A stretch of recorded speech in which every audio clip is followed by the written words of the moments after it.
Today I wanted to take a good look at Channel Master's Stream Plus OTA DVR. This is a general purpose Android TV box, meaning that it will do most of the same things that a Roku or Apple TV will do. And it's got an input for an antenna so that you can use it as an over-the-air DVR. Two pieces in one, and that's really kind of nice. First thing you notice is that Channel Master's really upped their game when it comes to their boxes. I've seen this before with other products. You get a really nice black box with a label on it, and you even get a little bit of UV coating on it with the Channel Master logo. It's nice. It's nice when you take a look at it for the first time. When you open it up, you get the normal help stuff, you get a quick start guide, and then you're presented with a little bit of a quandary. What do you open up next? Well, first thing I did was I found the power adapter, which is nothing special.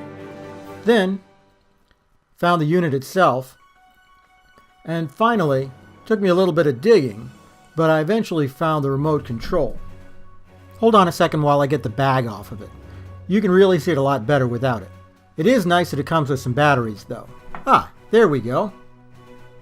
The three pieces seem really nicely made, and they're kind of traditional, a little bit nicer than you see some of the other stuff.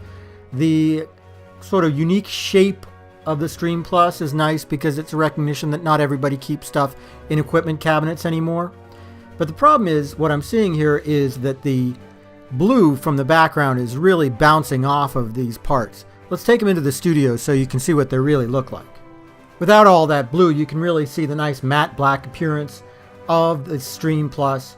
One thing that's kind of nice touch is that you can see the Channel Master logo is shiny at the bottom. It's typical of the premium look that you see here throughout this product. Channel Master did a great job here.